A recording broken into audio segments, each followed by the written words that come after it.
नमस्कार, स्वागत है आपका। आप देख रहे हैं प्राइम टीवी। वक्त हो चला है इंटरनेशनल बुलेटिन का।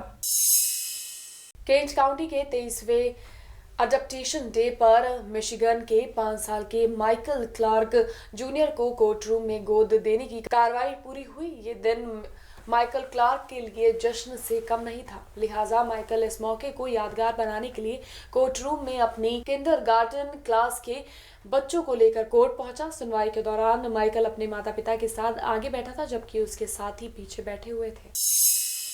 अमेरिका ने कतर में तालिबान के साथ वार्ता फिर से शुरू कर दी है। माना जा रहा है कि अमेरिका और कतर के बीच से हिंसा होगी और अफगानिस्तान में संघर्ष विराम बहाल होगा। इससे करीब 3 महीने पहले अमेरिका के राष्ट्रपति डोनाल्ड ट्रंप ने वार्ता को रद्द कर दिया था। ट्रंप का ये फैसला ऐसे माहौल में सामने आया था जब तालिबान और अमेरिका करार के करीब पहुंचते दिख रहे थे। अगर ये करार हो जाता है तो सुरक्षा गारंटी के बदले में अमेरिकी सैनिकों की अफगानिस्तान से वापसी होती है।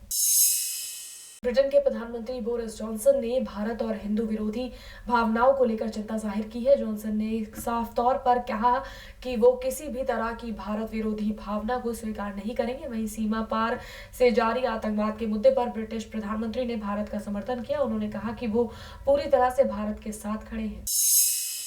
अमेरिकी राष्ट्रपति डोनाल्ड ट्रंप ने चीन को कर्ज देने पर विश्व बैंक की शुक्रवार को निंदा की। ट्रंप ने लिखा कि विश्व बैंक चीन को धन क्यों दे रहा है?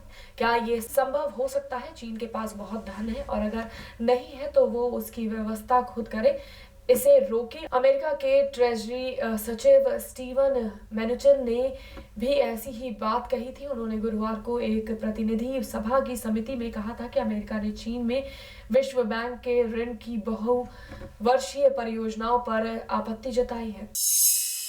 लाहौर की आतंकवाद रोधी अदालत मुंबई आतंकवादी हमले के मास्टरमाइंड और प्रतिबंधित जमात उद दावा प्रमुख हाफिज सईद के खिलाफ आतंकवाद के वित्त पोषण को लेकर आरोप तय नहीं कर सकी। इससे एक दिन पहले भारत ने कहा था कि उसे मालूम है कि मुंबई आतंकवादी हमले का मास्टरमाइंड आजादी से घूम रहा है और पाकिस्तान के आतिथ्य सत्कार का आनंद उठा रहा है। यहाँ आतंकवाद रोधी अदालत ATC ने लश्कर-ए-तैयबा के संस्थापक और एक अन्य सह आरोपी मलिक जफर इकबाल के खिलाफ आरोपों को तय करने के लिए अब 11 दिसंबर की तारीख तय की है।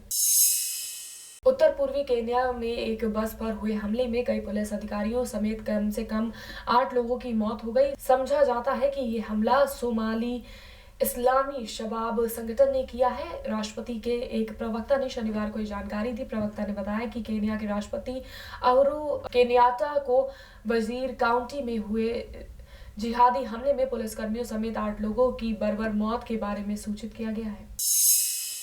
ब्रिटेन में दोषी करार दिए गए आतंकवादी और लंदन ब्रिज पर हमला कर 2 लोगों की हत्या करने पर स्कॉटलैंड यार्ड द्वारा मार गिराए गए उस्मान खान को पाकिस्तान के कब्जे वाले कश्मीर यानी कि POK स्थित उसके पैतृक गांव में दफनाया गया है। हालांकि पाकिस्तान सरकार का कहना है कि इस बारे में उसे कोई जानकारी नहीं है।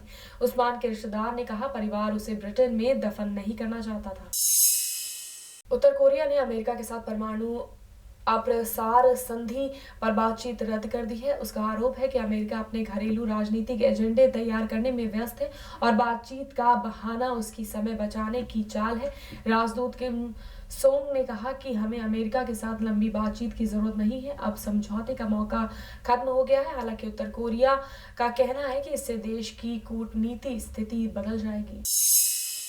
अमेरिका में राष्ट्रपति पद की डेमोक्रेट उम्मीदवारी के लिए होने वाली एक बहस के संचालन के लिए पाकिस्तान मूल की एक अमेरिकी पत्रकार को चुना गया है। इस काम के लिए चुनी जाने वाली दक्षिण एशिया मूल की वो पहली अमेरिकी पत्रकार है। जानकारी शनिवार को एक मीडिया रिपोर्ट से मिली। PBS न्यूज ओवर की अमना नवाज 19 दिसंबर को लॉस एंजलिस स्थित लोयोला मैरीमाउंट में आयोजित होने वाले छठे डेमोक्रेटिक प्राइमरी डिबेट का सह संचालन करेंगी।